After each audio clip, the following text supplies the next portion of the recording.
pernah tanya sama pendeta, pertanyaan saya itu dijawab dengan, ya memang kita itu nggak perlu bukti, tapi iman gitu kan. Tapi ternyata saya sadar, pada saat saya buka Al-Quran itu saya sadar bahwa memang Al-Quran itu yang originalnya, karena dia tidak bersambung, maksudnya tidak teratur. Ini kan kalau Bapak buka itu kan seperti cerita rakyat gitu kan, dia skripnya tertata gitu kan, rapi. Cerita gitu. Iya, dan dia memang lebih mudah sekali diceritakan kepada anak-anak daripada Al-Quran. Ini kenapa? Karena Al-Quran itu lebih levelnya lebih tinggi lagi, lebih disempurnakan lagi, lebih lengkap lagi, lebih detail lagi, dan semuanya.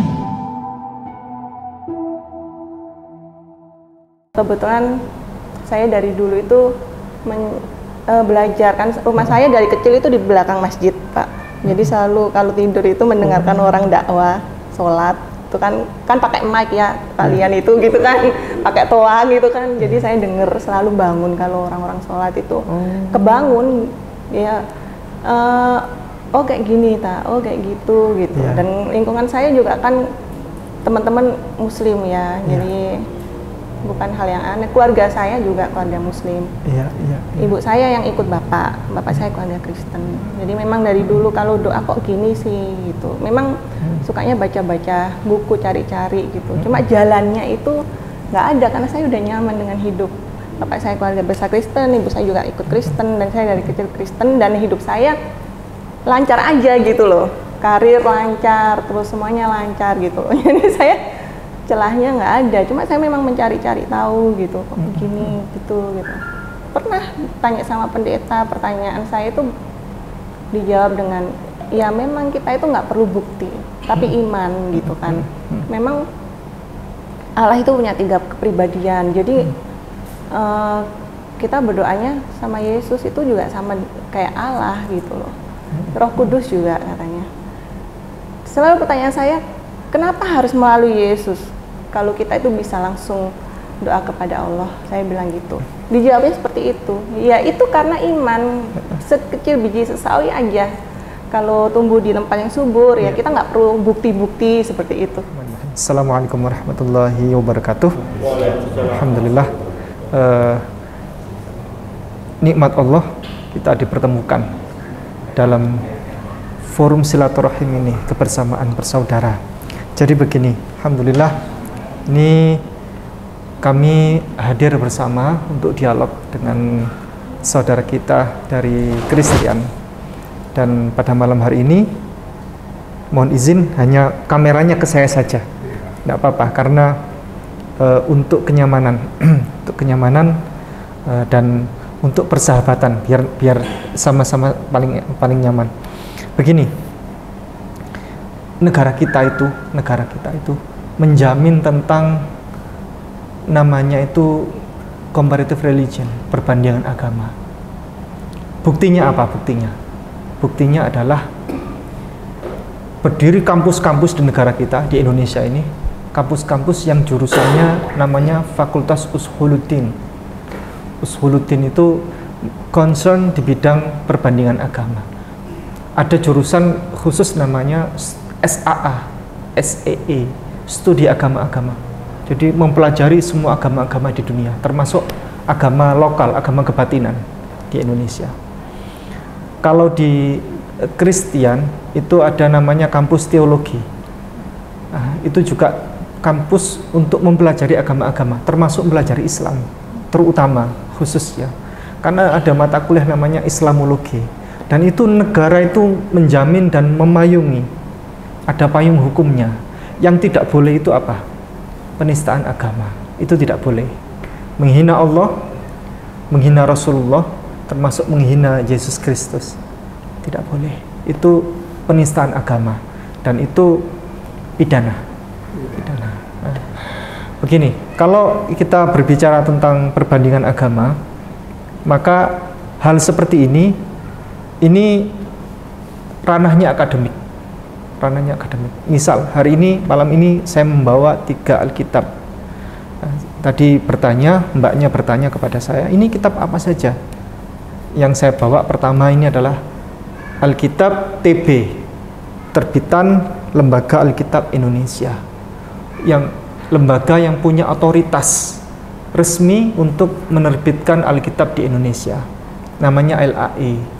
Nah, Alkitab ini yang digunakan selama ini di gereja-gereja sampai sekarang.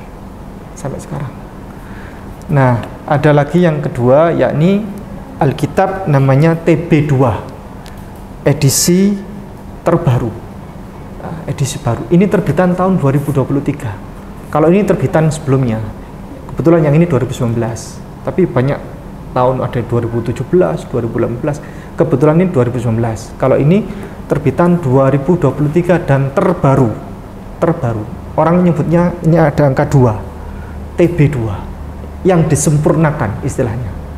Sudah diperbarui, dan saat ini di gereja-gereja kita di negara Republik Indonesia sedang ada masa transisi untuk pindah dari Alkitab ini menuju berganti menjadi Alkitab ini.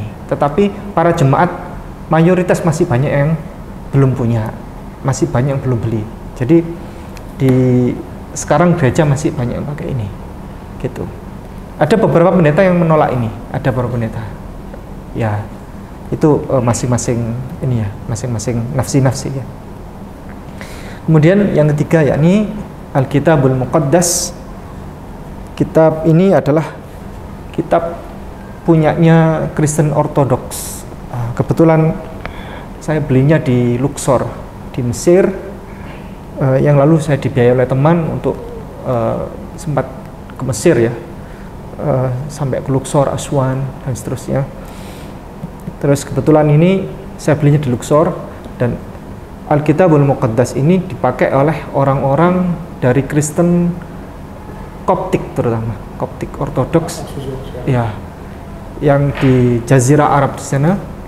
Mereka lebih percaya kepada Alkitabul Muqaddas, Bible yang berbahasa Arab, daripada yang Hebrew, karena bahasa Arab ini lebih mendekati dengan bahasa Yesus Kristus, karena Yesus Kristus itu orang Arab dan bahasanya adalah bahasa Aram yang tipenya Syriak.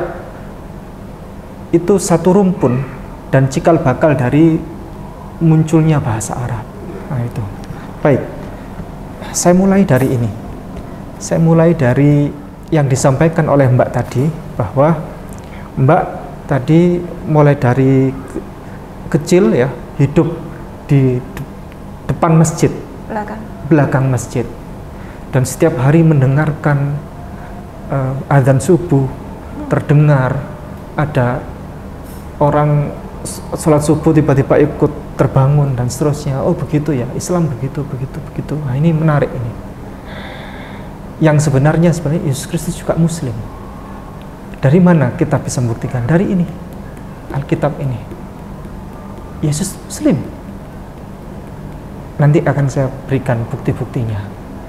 Sebelumnya, yang menjadi jurang pembeda antara Kristen dan Muslim itu sederhana sekali. Apa itu? Jurang pembedanya ini Yesus Kristus ini. Jurang ini, pemisah antara Kristen dan Islam. Yesus di dalam kekristenan dianggap sebagai Tuhan, sementara di pihak Islam Yesus itu Nabi, Rasulullah. Mana yang benar? Caranya mudah sekali. Cara kita cross check mana yang benar, Yesus itu Tuhan atau Nabi, gampang. Dari mananya? Dari manuskripnya ini. Kita percaya kepada siapa kalau tidak percaya kepada kitab suci ini? Kalau percaya kepada pendeta, oh bisa jadi dogma kan begitu, atau opini. Tapi kalau ini kita bisa membuktikan. Kita tidak pernah bertemu dengan Nabi Muhammad misalnya. Kita tidak pernah bertemu dengan Yesus Kristus. Terus bagaimana kita mengkonfirmasi itu, kebenaran itu? Ya dari peninggalannya. Nabi Muhammad meninggalkan firman Allah berupa kitab suci Al-Quran. Yesus Kristus kita mengkonfirmasi, mengcross-check dari kitab suci ini, karena ini peninggalannya. Begitu. Entah apakah ini ada kontradiksi dan sebagainya, kami tidak tahu. Umat Islam itu sifatnya tawakuf ke sini. Ada yang bilang asli, palsu, kontradiksi dan lain sebagainya, dirubah-rubah. No, kita tawakuf. Orang Islam tawakuf, berhenti, tidak mengiyakan, tidak menidakkan. Tugas kami adalah sekarang meng-cross check kebenaran itu dari Al-Quran, dari Alkitab, karena ini peninggalannya, jejak-jejak sejarahnya, kan begitu. Kalau pakai Al-Quran, Mbak mungkin tidak akan percaya. Kalau saya hari ini bawa Al-Quran, Mbak tidak akan percaya. Saya tunjukkan ayatnya, tidak akan percaya, karena agamanya Kristen, kan begitu ya. Sederhananya, oke, kita pakai Alkitab. Prinsip utamanya adalah ya kita poin besar ya, kita kotakkan ini, dalam tanda kotak yang besar. Apa itu? Tidak ada satupun ayat di Alkitab ini yang Yesus Kristus secara tegas, secara lugas, tanpa ambigu, tanpa kata ganti, yang Yesus menyebut aku adalah Tuhan atau aku adalah Allah. Tidak ada. Setebal ini. Setebal ini. Berhadiah 1 triliun rupiah bagi siapa saja yang bisa berhasil menemukan ayat yang secara gas, lugas, tanpa ambigu, tanpa kata ganti, yang menyebut secara tegas aku Yesus, aku adalah Tuhan, atau aku Yesus, aku adalah Allah. 1 triliun rupiah. Tidak ada. Kamu yakin? Sudah sehari? Oke. Yang kedua, ini kita bisa meng-cross check apa yang sesungguhnya terjadi, siapa itu Yesus Kristus. Dari sini juga kita bisa ketahui bahwa Yesus Kristus ternyata adalah seorang nabi atau Rasulullah. Ini jelas di sini.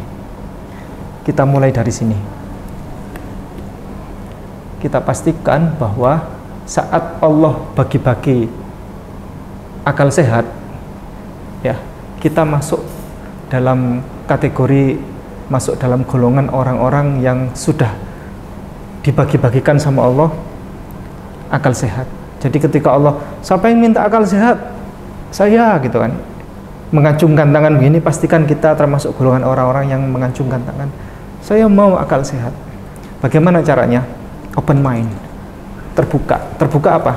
Terbuka dengan semua ilmu, Al-Quran, Alkitab, dan seterusnya. Sayangnya, saudara kita Kristen dan Katolik jarang membaca ini. Jarang membaca ini. Ini isinya bagus, cuman jarang dibaca. Biasanya kalau di mana gereja-gereja itu orang-orang bawanya begini, tapi tidak dibaca. Dan juga termasuk di gereja, pendeta itu juga jarang baca. Kalaupun melansir ayat begitu kan, itu tidak banyak. Ataupun ayatnya ayat pilihan sudah. Mari kita, kalau orang Islam termasuk, janganlah alergi sama Alkitab ini, Bible ini. Baca. Karena ini manuskrip. Ini peninggalan yang kita bisa meng-cross check nanti siapa sebenarnya Yesus Kristus itu. Kita tunjukkan. 1. Bisa buka kitab Markus pasal 11 ayat 12. Markus 11 ayat yang ke-12. Yang 12. Yesus mengutuk pohon ara. Ya. Keesokan harinya sesudah Yesus dan ke-12 muridnya meninggalkan Betania, Yesus merasa lapar. Itu aja? Lanjut, sampai 14. Oh, sampai 14. Dan dari jauh ia melihat pohon ara yang sudah berdaun. Ia mendekatinya untuk melihat kalau ia mendapat apa-apa pada pohon itu. Tetapi waktu ia tiba di situ, ia tidak mendapatkan apa-apa selain daun-daun saja. Sebab memang bukan musim buah ara. Maka katanya kepada pohon itu, jangan lagi seorang pun makan buahmu selama-lamanya. Dan murid-muridnya pun mendengarnya. Murid-muridnya pun mendengarnya. Kita tutup dengan kata-kata murid-muridnya pun mendengarnya. Berarti murid-muridnya menjadi saksi di situ. Ya. Oke. Di situ perikopnya adalah Yesus mengutuk buah ara. Dari kejauhan, pertama Yesus merasa lapar. Dari kejauhan dia melihat pohon ara. Lalu Yesus menjumpai pohon ara itu, berharap kalau ada buahnya. Tapi ternyata buahnya tidak ada karena memang bukan musim buah ara. Yesus lupa kalau itu bukan musim buah ara. Kemudian Yesus mengutuk, dasar kau pohon, istilahnya tidak berguna kan? Sudahlah ini ya, itu Yesus mengutuk, marah karena marah. Karena waktu itu lapar dan murid-muridnya pun mendengarnya. Dari sini ada beberapa poin penting yang kita bisa ambil dari kisah Markus pasal 11 ayat 12 ini. Secara jujur dan logis sekali, Yesus bukan Tuhan. Tapi dia hanyalah manusia biasa, dia Rasulullah, dia punya murid. Satu. Kedua, awal mula ayat ini dibuka dengan Yesus merasa lapar. Segala sesuatu yang lapar berarti dia bukan Tuhan. Yesus lapar berarti Yesus bukan Tuhan. Karena sifat lapar itu adalah sifat makhluk. Kalau Tuhan walaupun berbentuk manusia, dia tidak akan merasa lapar. Itu karena itu kelemahan ya. Muhal, sifat muhal ketuhanan itu adalah kelemahan. Tidak boleh kelemahan disematkan kepada Tuhan, itu tidak bisa. Karena Tuhan itu absolute, distinguish, unique ya. ABD ya. Absolute, distinguish, unique ya. Tidak bisa sifat-sifat makhluk itu disematkan kepada Tuhan. Yang berikutnya, Yesus lupa. Segala sesuatu yang lupa berarti dia bukan Tuhan. Dan Yesus lupa berarti Yesus bukan Tuhan. Karena Tuhan tidak pernah lupa. Di situ Yesus berharap dari kejauhan ada buah ara. Wah, ayo kita ke sana, kita akan makan buah ara, kita akan panen kan begitu. Tapi ternyata begitu nyampe sana, loh, kok enggak ada? Oh ya, saya baru ingat, ini bukan musim buah ara. Lupa. Ya, tiga ya, poin. Sekarang poin ke-4. Di situ.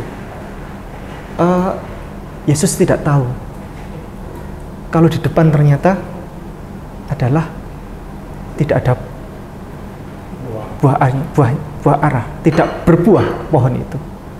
Tapi dari kejauhan kayak gitu kan, seperti itu ada pohonnya, ada buahnya. Pohon itu ada buahnya. Tapi ternyata tidak. Berarti Yesus tidak punya sifat maha mengetahui. Ya. Segala sesuatu yang tidak maha mengetahui berarti dia bukan Tuhan. Atau segala sesuatu yang tidak mengetahui, yang dia masih punya kelemahan tidak mengetahui, berarti dia bukan Tuhan. Yesus tidak punya sifat maha mengetahui, dan dia tidak tahu bahwa di depan ternyata tidak ada buah ara, berarti dia bukan Tuhan. Yang kelima sekarang, begitu nyampe sana Yesus marah, dan Yesus mengutuk pohon itu. Berarti Yesus tidak punya sifat untuk mengadakan segala sesuatu. Tuhan itu maha mengadakan, maha apa ya? Yang tidak ada menjadi diadakan sama Tuhan. Seharusnya kalau Yesus itu Tuhan, di kisah Markus pasal 11 ayat 12 sampai 14 ini, yang benar adalah ketika Yesus tidak menjumpai buah ara, Yesus dengan seketika dengan mukjizatnya dia harusnya mengadakan pohon itu menjadi berbuah, bukan mengutuk pohon. Berarti Yesus bukan Tuhan. Ini jelas sekali. Alkitab ini jujur sekali. Jujur sekali. Vamos a ver nada chévere sebelumnya. Mereka sudah tahu yang dia lapar. Aku nggak pernah coba itu ya. Dan ada masih banyak kisah yang lain. Tapi ini saya persingkat-singkat aja. Sekarang Mbak yang didengar selama ini yang di depan masjid itu katanya kalau ada azan mendengar kan ikut terbangun. Kita akan lihat bahwa Yesus ini adalah hamba Allah dan dia Muslim. Bisa dibuka sama Markus pasal 1 ayat 35. Pagi-pagi benar waktu hari masih gelap ia bangun dan pergi keluar. Ia pergi ke tempat yang sunyi dan berdoa di sana. Pada waktu itu pada pagi benar waktu hari masih gelap. Itu bukan malam ya. Pada waktu pagi benar subuh. Dan waktu hari masih gelap, Yesus terbangun dan berangkat, dia berdoa. Dia berdoa kepada Allah. Muslim dia. Mana ada agama yang mengajarkan subuh disuruh bangun, disuruh berdoa? Muslim dia. Kita buka di kitab Markus, ya, Injilu Markus ini. Mungkin nanti bisa dibantu di Zoom ya. Injil Markus pasal 1 ayatnya 35. Coba saya baca. Bahasa Arab. Kita lihat ini, apakah benar Yesus ini Muslim? Pasal 1 ayatnya 35.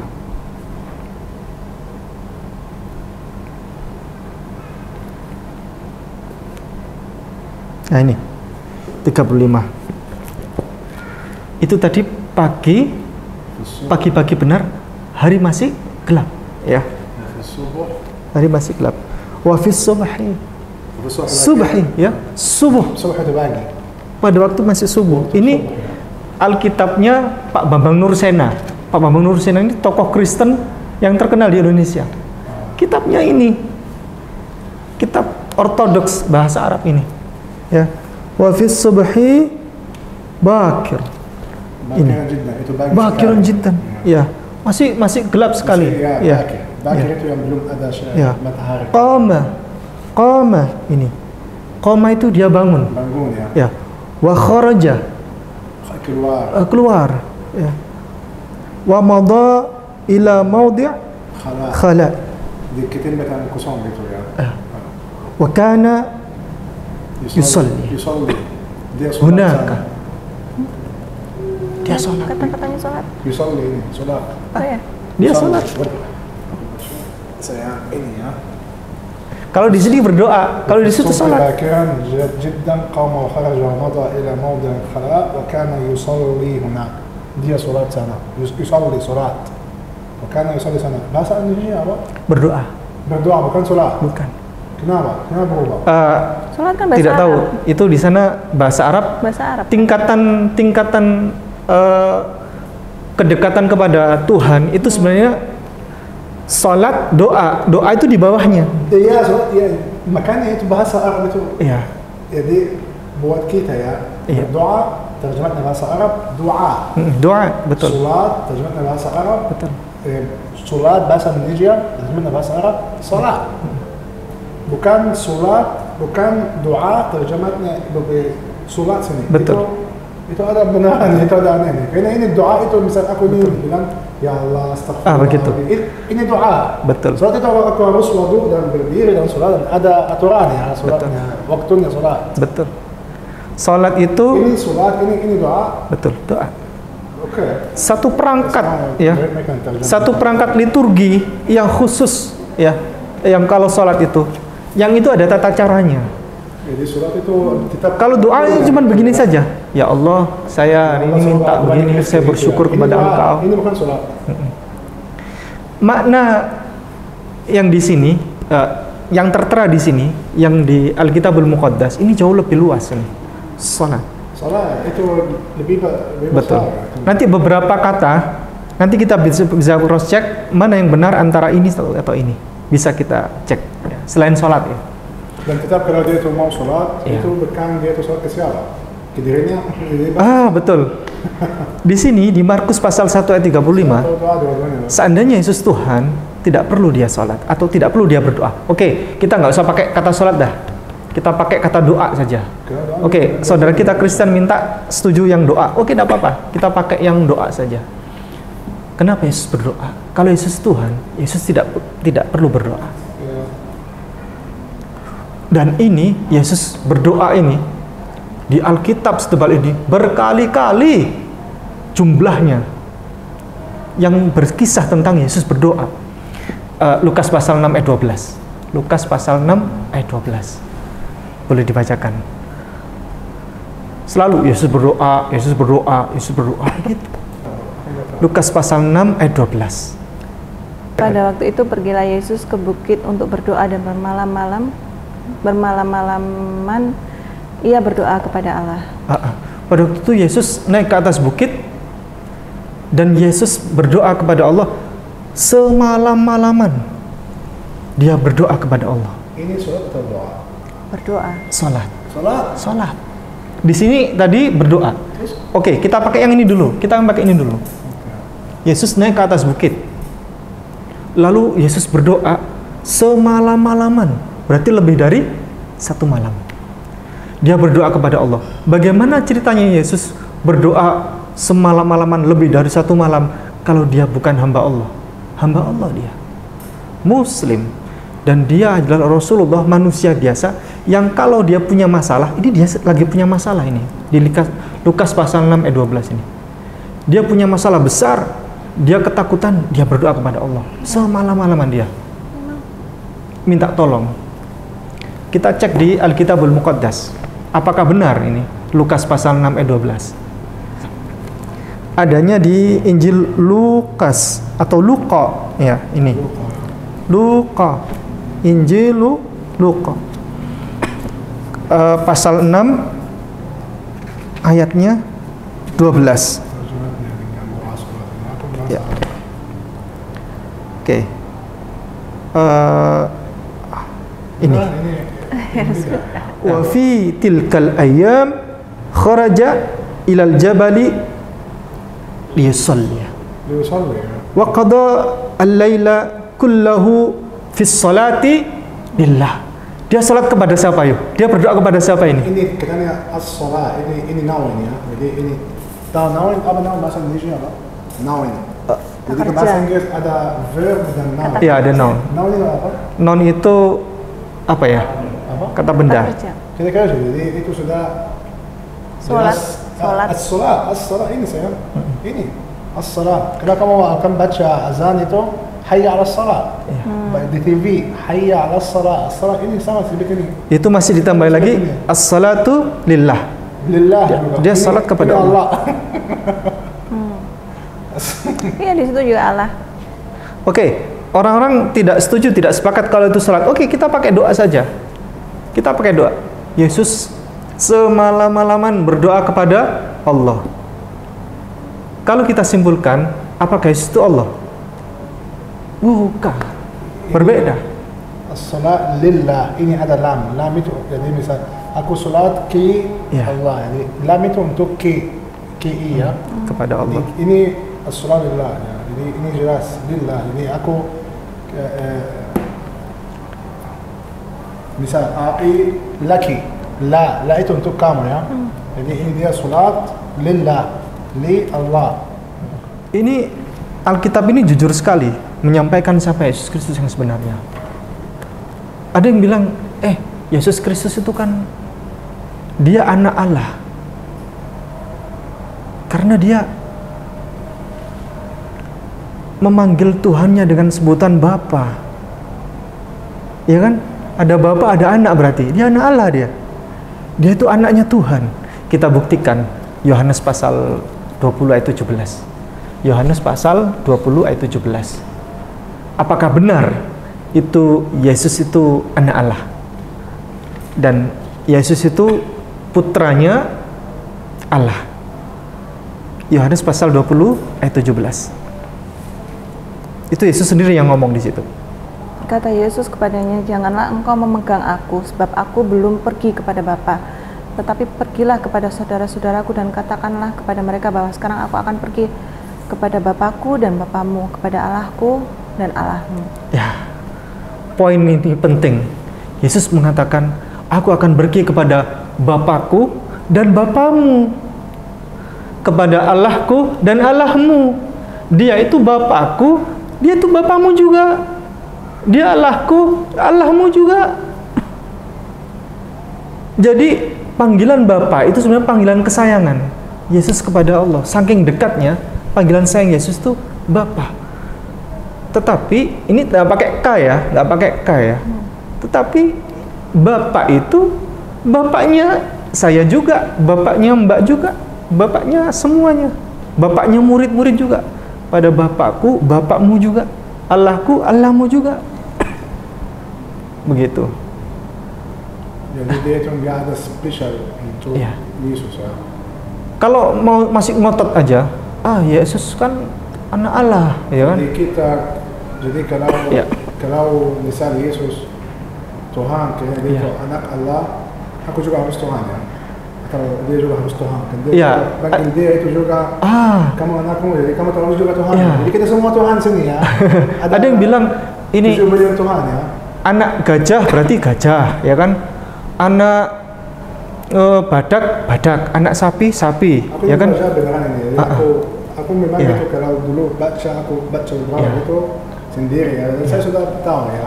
Tapi hal-hal di sini aku nggak pernah punya buku ya. Aku baca beberapa Iya. itu sendirian gitu ya. Iya. Atau lihat video Ahmad Didat. Iya. Gitu. Tapi ini berarti aku pelajaran juga ya. Anak sapi, sapi. Anak gajah, gajah. Anak monyet, monyet. Anak Tuhan, Tuhan. Ini kata-kata Bapak Pendeta. Oke. Bapak Pendeta selalu bilang saya begitu. Anak Tuhan, ya Tuhan, toh. Dia juga kita harus Ah. Tuhan juga. Oke, saya jawab begini. Gini Pak Pendeta. Anak presiden, presiden enggak? Anak bupati, bupati enggak? Anak wali kota enggak? Anak sekolahan, sekolahan enggak? Anak kampus, kampus enggak? Anak tangga, tangga enggak? Ini sifat sebenarnya. Anak Allah itu sifat. Karena Adam juga anak Allah. Musa anak Allah. Solomon anak. Lukas pasal 3 ayat 38. Lukas pasal 3 ayat 38. Adam anak Allah juga. Oh, jadi memang gitu. Iya, Bible sendiri yang bilang. Jadi, dengan membahamkan agama Kristen itu Iya. harusnya Adam juga Tuhan. Harusnya gitu ya. Kalau mereka bilang semua ya anak Allah, jadi semua harus Tuhan. Iya. Aku nggak tahu. Ini Lukas pasal 3 ayat 38. Boleh dibacakan. Anak Enos, Iya. anak Set, anak Adam, anak Allah. Anak Adam, anak Allah. Adam itu anaknya Allah. Clear ya? Kita semuanya anak Allah. Saya anak Allah, Anda anak Allah. Itu kata sifat hamba Allah, anak Allah. Jadi kalau orang Kristen ambil Yesus aja menjadi Tuhan, ini salah. Harus ambil semuanya jadi Tuhan. Atau kita harus membuat Iya. gereja untuk Nabi Adam dan Nabi. Kemudian ada gambar ya, pernah ada gambar ya. Ada gambar di internet ya. Ada anak-anak kecil-kecil gitu kan, anak-anak miskin, gitu. Mereka anak-anak yatim, anak-anak duafa. Terus kemudian tertulis di situ, mari kita sayangi mereka. Mereka adalah anak-anak Allah. Clear kan? Jadi Oke. bukan karena ditulis itu anak Allah itu harus Iya. memang itu anak Allah ya. Kalau memang di Alkitab itu bilang anak Allah itu sifatnya kesayangan untuk semua manusia. Jadi Yesus juga manusia seperti kita. Jadi itu ada dua pilihan. Ya, kita semua beneran Tuhan, anak Allah. Jadi kita semua Tuhan, atau kita semua manusia. Ya masuk akal pasti kita manusia bukan Tuhan. Ya. Kita lapar, kita masuk ke neraka. Ini banyak sekali ayat di sini yang menegaskan secara tegas sekali Yesus itu adalah nabi. Yesus itu adalah manusia biasa. Dia Rasulullah, orang mulia, sosok mulia atau kaum mulia utusan Allah. Dalilnya ini enak sekali dalil ini. Ini kita bisa cross check ini. Asik ini dalil. Yohanes pasal 4 ayat 19. Yohanes pasal 4 ayat 19. Kata perempuan itu kepadanya, Tuhan nyata sekarang padaku bahwa engkau seorang nabi. Sip, top. Ada Yesus, ada perempuan. Ini perempuan bertemu dengan Yesus. Kata perempuan ini kepada Yesus, Tuhan, nyata sekarang padaku bahwa engkau seorang nabi. Anda Yesus bilang, anak saya perempuannya. Tuhan, oh Tuhan, nyata sekarang bagiku, padaku bahwa engkau ternyata seorang nabi. Oh, yang perempuan Samaria itu. Ya, 4:19. Jadi dia tuh membilang ke Yesus. Ini yang perempuan pelacur itu ya? Pokoknya di situ ada perempuan, nanti ibu pelajari sendiri. Ada perempuan di situ secara tegas bilang, Tuhan, nyata sekarang padaku bahwa engkau seorang nabi. Ada yang janggal nggak dari ayat ini? Saya bahasa Indonesia aku bukan lengkap. Artinya apa itu? Ada perempuan, dia bilang ketemu Yesus, Tuhan, dia bilang ke Yesus, Tuhan, engkau nabi. Kamu nabi? Iya. Gitu ya? Bukan Tuhan.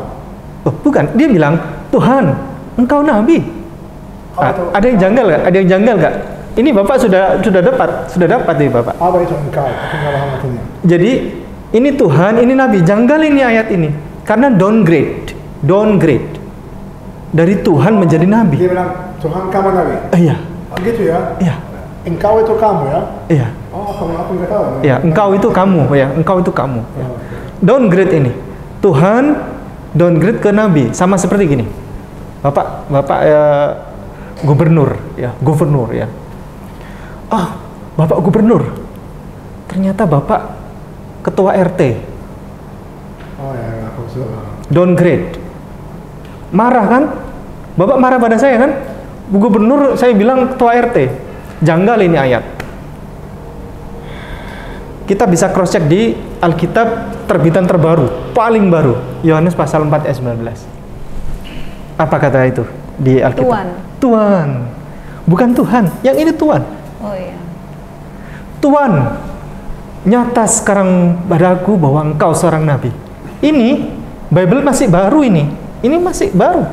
Ini lebih baru lagi. Kata di sini Tuhan, bukan Tuhan. Tuhan itu Sayyid. Sayyid ya. Tuhan. Orang yang dihormati. Tuhan. Dirubah oleh Alkitab terbitan terbaru, kata mereka Tuhan. Diperbarui. Ini lebih logik ya, logis. Karena apa? Tuhan, engkau seorang nabi. Logik kan? Tidak downgrade kan? Oke, kita cross check dari sini. Betul tidak? Mana yang benar? Itu atau ini? Bahasa Arabnya apa? Bahasa Arab. Kita bisa cross check karena ini dianggap sebagai bahasa asli. Yang lebih asli. Kita bukan bilang bahasa asli ya. Ini dianggap lebih asli. Kata orang-orang Kristen Ortodoks. Kita lihat di Kristen Ortodoks menyebut Yohanes itu sebagai Yohana. Karena di sini bukan Yohanes yang membaptis Yesus yang Nabi Yahya, bukan. Ini Yohanes yang menulis Alkitab Yohanes. Dia menyebutnya ini Yohana. Oke. Pasal 4 ayatnya 19. Qalat lahu al-mar'ah. Ya Sayyid. Ya Sayyid. Ya Sayyid ara annaka nabi. Nah, Sayyid itu Tuhan. ya Sayyid, ara annaka nabi. Tidak ada kata di sini Tuhan. Tuhan, Rob, tidak ada. Ini jelas sekali Allah. di sini adalah Sayyid itu Sayyid. Ya. Tidak ada Rob, ya Ilahi, tidak ada. Mister, ya. Jadi yang lebih benar ini, yang TB2. Tuhan. Jadi ini Pernah dengar ini salah itu atau apa? ini berubah-ubah terus. Terus kenapa mereka enggak cross check sedikit? Kan ini kan ada orang dari Indonesia yang dibayar. Ini sama, terbitan sama. Orang-orangnya sama. Yang menerbitkan sama. Ilmuannya sama. Begini. Ya Sayyid, pernah dengar Sayyidina, pernah dengar? Sayyidina Muhammad. Muhammad. Master. Sayyidina Ali ibn Abi Thalib, Sayyidina Abu Bakar. Berarti Tuhan yang kami muliakan Abu Bakar. Iya, Tuhan. Tuhan yang kami muliakan Nabi Muhammad itu. Kalau Nabi Muhammad Tuhan, bukan Sayyid gelarnya. Jadi kalau Sayyid itu jelas pasti itu adalah Tuhan.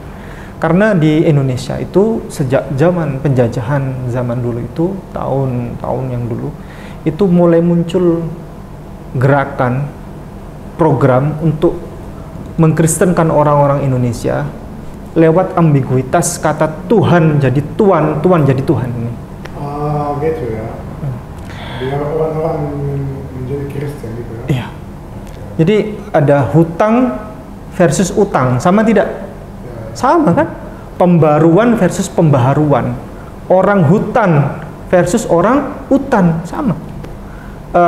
Giliran Tuhan sama Tuhan tidak sama. Ada ambiguitas itu sehingga dari ini bisa dipermainkan ini bahasa ini. Begitu. Lanjut. Gimana bisa di buku agama? Ini tapi ada yang satu masih belum dirubah. sama LAI. Yohanes pasal 13 ayat 13. Belum dirubah. Jadi ini seperti ini tapi beda dari sini. Beda, ini belum dirubah ini. Kalau yang Yohanes pasal 4 ayat 19 sudah dirubah. Ini belum. Saya kan bilang tadi, berhadiah 1 triliun kalau dapat ayat yang Yesus menyebut aku Tuhan gitu kan. Di sini Yohanes pasal 13 ayat 13. Kamu menyebut aku guru dan Tuhan. Ya. Dan katamu itu tepat. Ya. Sebab memang akulah guru dan Tuhan. Ya. Itu ini ya. TB ya. TB kalau ini TB2. Kamu menyebut kata Yesus, ini aku Yesus ini. Kamu menyebut aku guru dan Tuhan. Ya memang kamu benar, katamu tepat. Karena aku memang guru dan Tuhan. Itu kata Yesus. Itu apa di situ? Kamu menyebut aku guru dan Tuhan dan katamu itu tepat. Sebab memang akulah guru dan Tuhan. Belum dirubah itu. Guru dan Tuhan. Iya. Oke, jadi guru Belum dan Tuhan. Iya. Oke. Ini belum dirubah sama LAI. Harusnya dirubah. Karena bahasa asli Hebrew, kalau itu Hebrew, itu Adon, Tuan. Bahasa Yunani, versi bahasa Yunani, Kurios, Tuan. Bahasa Arab, Sayyid, Tuan. Bahasa Inggris, semua bahasa Inggris Mana? bisa di cross check di HP ya. Yang Yohanes John Tuhan. pasal 13 ayat 13 bahasa Inggris Lord. Lord, ya. Tidak ada di Alkitab setebal ini yang Yesus kedudukannya God, tidak ada. Lord. Hanya Bible bahasa Indonesia saja yang Tuhan. Kita lihat di Yohanes pasal 13 ayat 13. Antum tad'unani mualliman wa sayyidan Sayyida. Oke. wa hasuna taquluna li'anni ana kadzalik. Sayyid. Tidak ada Rabb. Ana mualliman Di mana itu ya? war Rabb, tidak ada Rabb. Kamu menyebut aku guru dan Tuhan. Oke. Antum tad'unani mu'alliman sayyidan. Sayyid. Sayyid. Tuhan, bukan Tuhan. Mister, Master. Ya. Kalau yang Bible terbitan lama, yang tahun-tahun lama, tahun 60, itu di situ bukan Tuhan, tapi Rabbi. Lanjutin. Rabbi, guru dan orang yang dihormati. Bukan Tuhan. Bukan. Lanjutin bacanya. وحسنا تقولون لأني أنا كذلك dan حسنا تقولون لأني أنا كذلك dan oke kalian bilang seperti ini Memang saya seperti itu. karena saya seperti ini ولأني أنا كذلك karena saya seperti ini dan فإن كنت وأنا السيد والمعلم قد غسلت Belum dirubah sama LAI yang Yohanes pasal 13 ayat 13. فإن كنت وأنا السيد والمعلم قد غسلت أرجلكم dan itu saya seperti ini dan saya yang master atau tuan dan guru saya sudah mencuci kaki kalian. Iya, sama isinya. Begitu ya. Cuma beda. Itu sayyid. Jadi ini ada dua sayyid. Sayyid ini master. Mister. Tuan kan? Mister ya. Mister. Tuan. Ya, Ya, itu bahasa Indonesia ternyata. Lord. Ya, bukan God ya. Itu bukan Kalau tidak percaya bisa dibuka di Bible KJV atau King James Version in English, John pasal 13 ayat 13. Lord. Ya. Dan semua versi, bukan hanya KJV ya. Semua versi yang English Lord, Lord ya. tidak ada God. Kalau yang benar misalnya Yesus itu Tuhan, harusnya you call me teacher and God.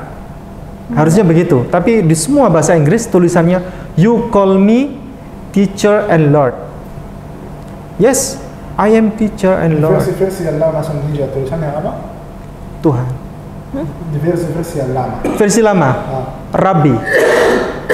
Apa Rabbi itu? Artinya sama, Tuan atau guru yang dimuliakan, guru yang ulama. Guru yang seperti ustaz. Ustaz. Ya. Ustaz. Rabbi. Rabbi. Rabbi. Iya. Yahudi. Oh, itu bahasa Yahudi ya? Rabbi, yaitu Tulisannya di buku ini ya, yang terbitan-terbitan lama. Nanti sambil saya carikan di Alkitab milik guru saya, nanti saya fotokan. Rabbi.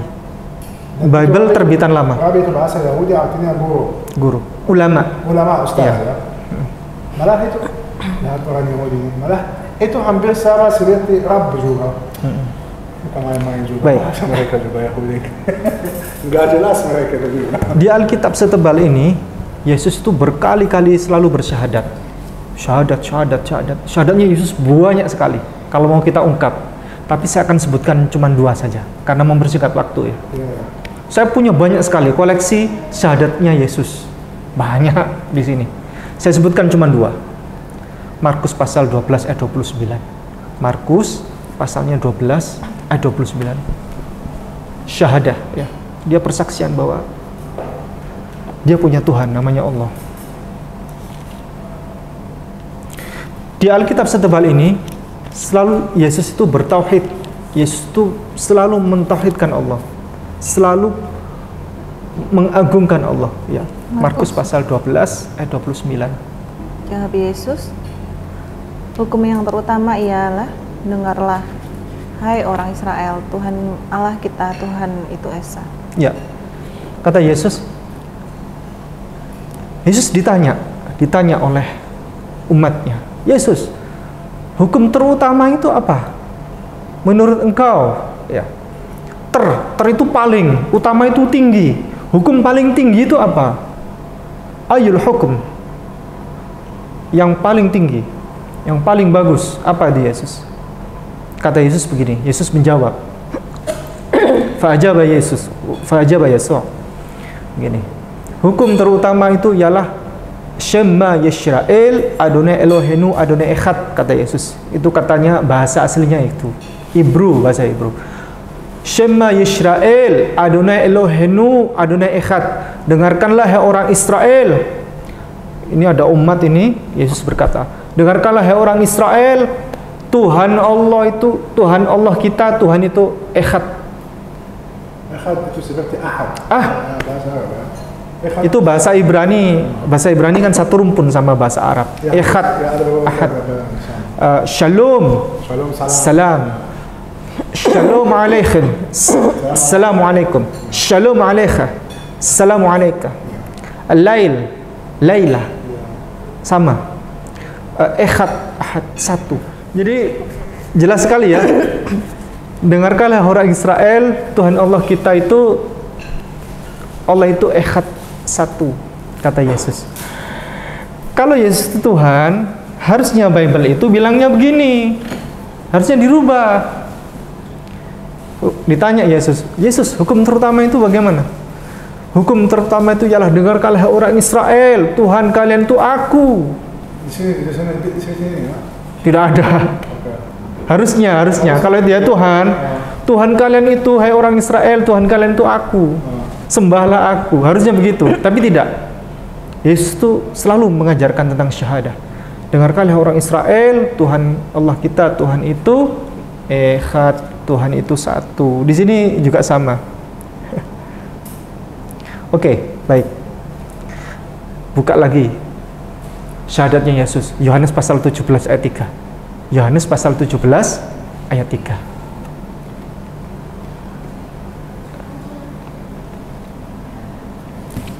Yohanes pasal 17 ayat 3.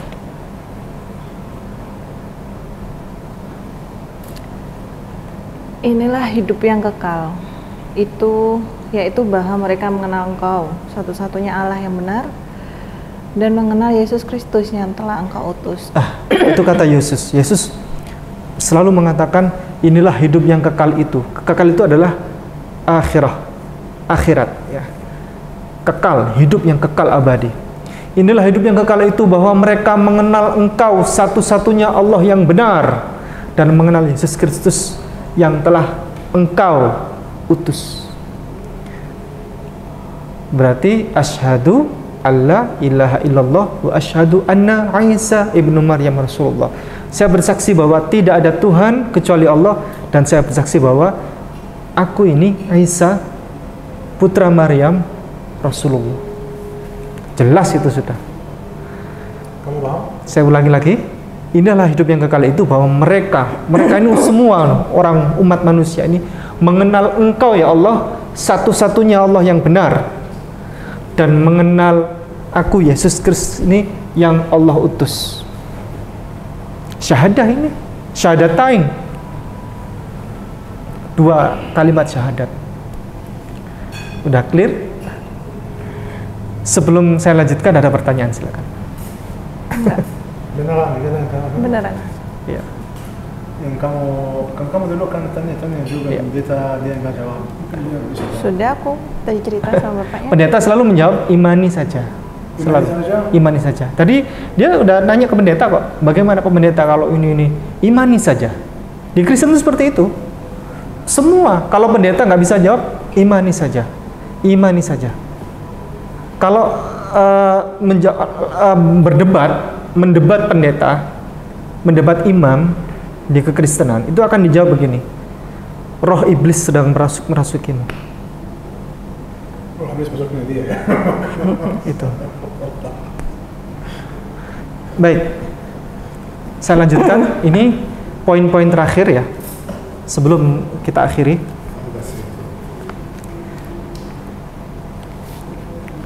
Untuk ini seluruh saudara kita Kristen dan Katolik yang mempercayai, mengimani Bible ini. Kalau Anda mempercayai dan mengimani Bible ini, mari kita tunjukkan bahwa ini bisa dijadikan sebagai pertaruhan di akhirat nanti. Caranya mempertaruhkan begini, sederhana sekali. Misalnya ini Alkitab ini nanti di akhirat ternyata adalah salah. Ternyata Alkitab salah, ini Tuhan menghukumi begitu. Maka orang Kristen pasti masuk neraka, orang Islam pasti masuk surga. Seandainya nanti di akhirat ternyata Alkitab ini dihukumi ternyata benar, maka orang Kristen masuk Neraka. Gimana? Diulang coba. Saya ulangi lagi. Kalau Alkitab ini ternyata di akhirat nanti kita pertaruhkan ini, ternyata Allah menghukumi bahwa Alkitab ini ternyata salah, maka orang Kristen masuk neraka, orang Islam masuk surga. Ternyata kalau ini ternyata benar, maka orang Kristen masuk surga. Tidak. Kenapa? Tetap masuk neraka. Kenapa? Orang Islam tetap masuk surga.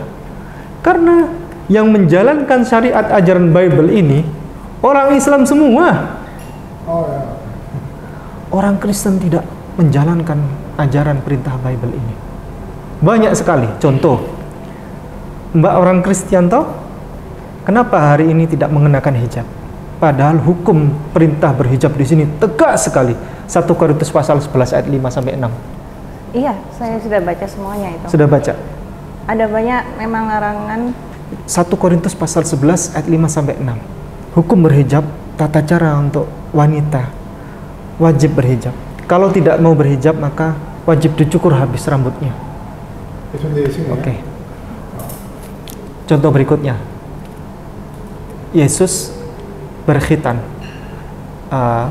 Orang Islam berkhitan, orang Kristen tidak khitan. Khitan Pak anak saya. Oh ya, itu Di pun Alkitab diajarkan khitan. diajarkan. Nabi Abraham yang anaknya Ismail dan Iya. Ishak. iya, itu kewajiban, itu wajib Pak. Iya, untuk wajib. kesehatan juga. Tetapi kalau putranya ibu berkhitan, justru putranya ibu telah menjauhi Kristus. Dalilnya Galatia pasal 5 ayat 2. Biasanya jemaat jarang dibacakan ini. Enggak dibacakan di gereja. Galatia pasal 5.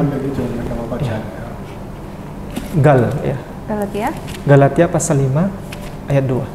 Sesungguhnya aku Paulus berkata kepadamu, jikalau kamu menyunatkan dirimu, Kristus sama sekali tidak akan berguna bagimu. Clear?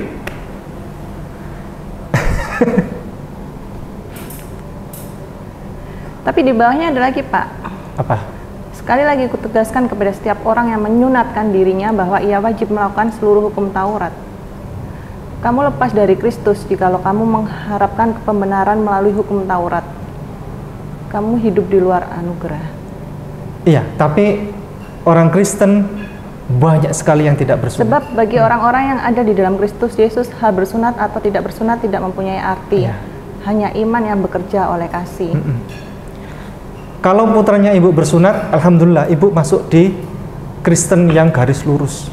Karena itu memang perintah Allah. Ini kalau baca Alkitab, saya Iya. nggak menyangkal Alkitab Iya. ini, karena perjalanan Al-Quran juga ada 4 Alkitab sebelumnya. Iya, iya.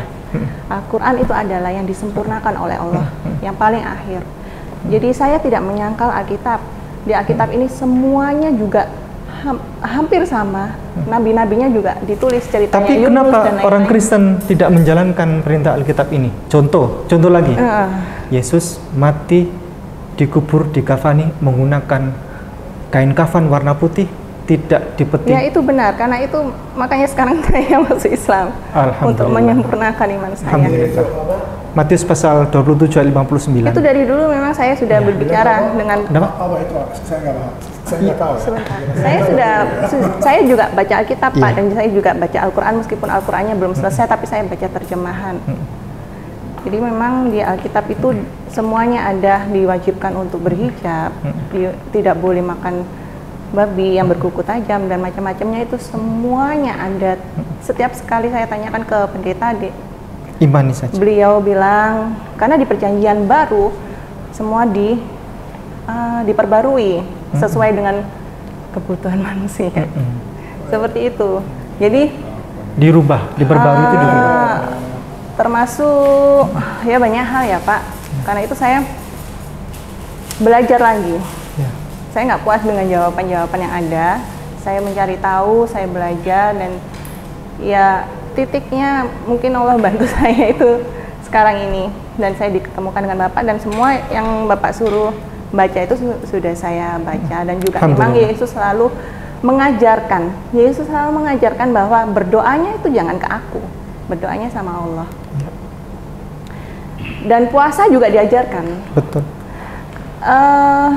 Saya dari dulu memang belajar berpuasa. Saya tanya Pak Pendeta juga, gimana sih puasanya orang Kristen itu? Kalau Islam itu rulesnya jelas sekali. Semuanya diatur, bahkan jam sholatnya pun diatur, puasa juga diatur. Betul. Berapa harinya.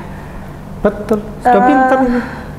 Tidak perlu saya hadir, ini beliau sudah Islam. Aku sekali tanya dia yang ngomong Islam. Tidak perlu saya hadir. Iya, saya nggak perlu, sebenarnya gini, saya perlu orang yang lebih tinggi, tapi bukan untuk menjudge agama Kristen. Saya mau yang kita sama-sama belajar, bertukar pikiran. Karena memang saya nggak setuju karena di sini semuanya baik, saya mengakui semuanya baik. Namun dia disempurnakan lagi karena banyak diubah. Benar katanya Muhammad ceritanya, bahwa memang ada banyak perubahan di sini, dan memang saya mengakui ada di beberapa Kristen di Jakarta, gereja Kristen juga memang mereka merubah sendiri dengan konteks-konteks yang mereka percaya itu akan membuat baik, tapi saya nggak setuju. Awalnya saya buka Al-Quran itu saya pikir, karena Alkitab lebih dulu hadir daripada Al-Quran, kalau sejarah kan Pak. Kristen itu agama tertua. Awalnya itu saya berpikir bahwa malah Al-Quran yang dirubah, dia mengadop dari Alkitab. Tapi begitu saya baca lagi Al-Quran itu, ternyata dia dijelaskan dengan ayat lain, dan dia itu tidak bersambungan seperti cerita anak kecil gitu kan. Saya bisa memahami Al-Quran karena sebelumnya saya Kristen, dan dua hal ini memang bersambungan secara sejarahnya. Seperti Yunus yang dimakan ikan. Dari kecil saya diajarkan cerita nabi-nabi. Beliau ini membelikan saya itu cerita nabi-nabi di Islam, dan saya ketawa karena saya juga belajar itu dari kecil. Jadi saya paham. Malah saya pahamnya dari Alkitab. Tapi ternyata saya sadar pada saat saya buka Al-Quran itu, saya sadar bahwa memang Al-Quran itu yang originalnya, karena dia tidak bersambung, maksudnya tidak teratur. Ini kan kalau Bapak buka itu kan seperti cerita rakyat gitu kan, dia skripnya tertata gitu kan, rapi. Cerita gitu. Iya. Dan dia memang lebih mudah sekali diceritakan kepada anak-anak daripada Al-Quran. Ini kenapa? Karena Al-Quran itu lebih levelnya lebih tinggi lagi, lebih disempurnakan lagi, lebih lengkap lagi, lebih detail lagi, dan semuanya diatur di dalam Al-Quran. Sudah pinter ya. Gitu. Saya ini hari ini tidak perlu hadir sebenarnya. Tapi bacanya Al-Quran itu benar-benar harus ini ya Pak, harus menyambung apa yang di bawahnya kan ditulis tuh apa kayak ayat-ayat yang menyambung ini. Jadi harus dibuka lagi di situ. Jadi bersambungannya seperti itu. Kalau ini kan enggak, dia memang sudah ditata. Ada yang ngatain kan LAI. Kita akan buktikan Alkitab itu bagaimana ya. Biasanya kitab suci, semua kitab suci termasuk Torah ya, Al-Quran juga selalu diawali dengan menyebut nama Allah ya. Bismillahirrahmanirrahim ya, selalu dimulai dengan begitu. Bismillahirrahmanirrahim, dengan menyebut nama Allah. Itu kitab suci. Bagaimana kalau Alkitab? Lukas pasal 1 ayat 1 boleh dibacakan. Theophilus yang mulia, ya. Banyak orang telah berusaha menyusun suatu berita tentang peristiwa-peristiwa yang telah terjadi di antara kita. Sampai ayat berapa? Sudah, stop. Pertanyaan saya sekarang, yang disebut pertama kali di kitab Lukas siapa? Theophilus. Siapa ini? Menyebut nama Allah tidak? Tidak. Itu dia. Siapa Theophilus? Itu dia. Jadi penulis kitab Lukas itu adalah Dr. Lukas. Bisa diketik di Google, Dr. Lukas Alkitab gitu. Dr. Lukas Bible. Muncul nanti profilnya Dr. Lukas. Dr. Lukas itu orang bule. Dia orang bule. Tahun berapa dia tulis ini? Bisa dilihat di Wikipedia, banyak. Baru atau lama sekali? Oh, jauh dari Yesus. Jauh dari Yesus. Siapa Theophilus itu? Theophilus adalah orang yang berjasa untuk mendanai buku ini, perjalanan Dr. Lukas dalam menulis Alkitab. Gitu. Jadi itu bukan sahabat Yesus, itu jauh sekali. Bukan. Oke, jadi ini benar. Theophilus bisa diketik. Theophilus bisa diketik di Google juga. Ketik aja Theophilus, bukan Theophilos ya. Theophilus, siapa itu? Dia orang yang berjasa dalam proyek pengadaan atau penulisan Alkitab Lukas dan Kisah Para Rasul. KIS ya, kita tunjukkan KIS.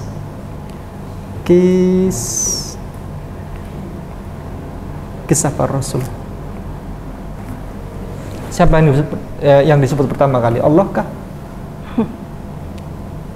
Sama Theophilus. Hai Theophilus, iya.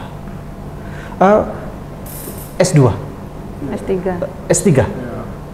Disertasi tesis sudah. Skripsi S1 sudah. S1. Di skripsi atau di tesis itu di depan ditulis apa? Setelah cover depan ditulis apa? Terima kasih, thank you, syukron. Acknowledgement. Acknowledgement. Ini. Saya berterima kasih untuk misal kampusku kasih saya beasiswa dan dosen yang bantu aku gitu ya. Terima kasih for my mom. Ya, my father gitu ya. Ini dia. Itu seperti ini ya. Dan itu menjadi buku agama.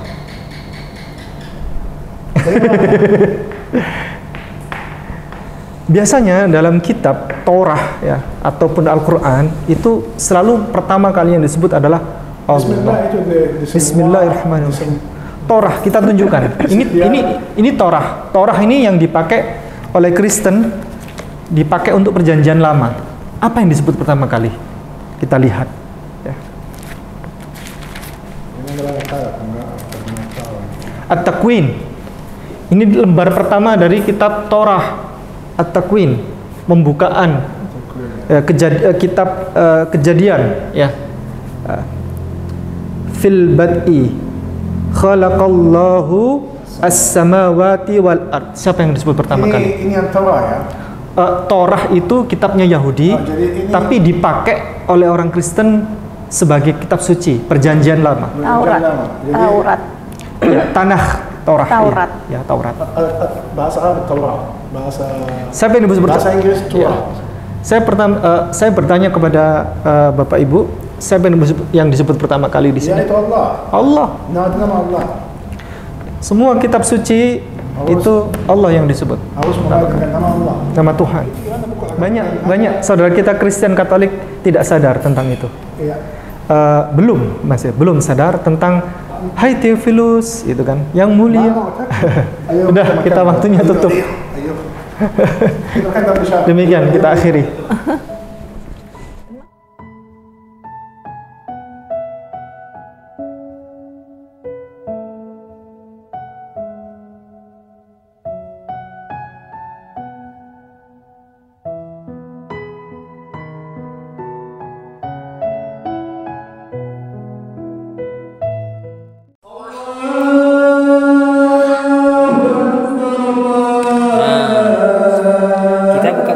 Dengan sayur laipat ini.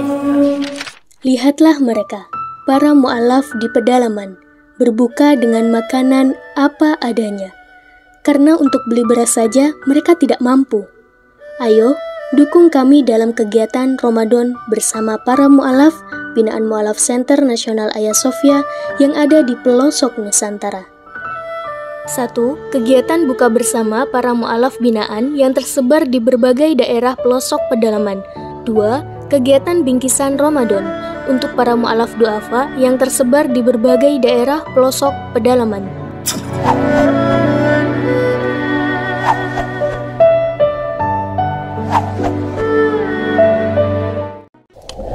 Bishem Adonai Harahaman Harahum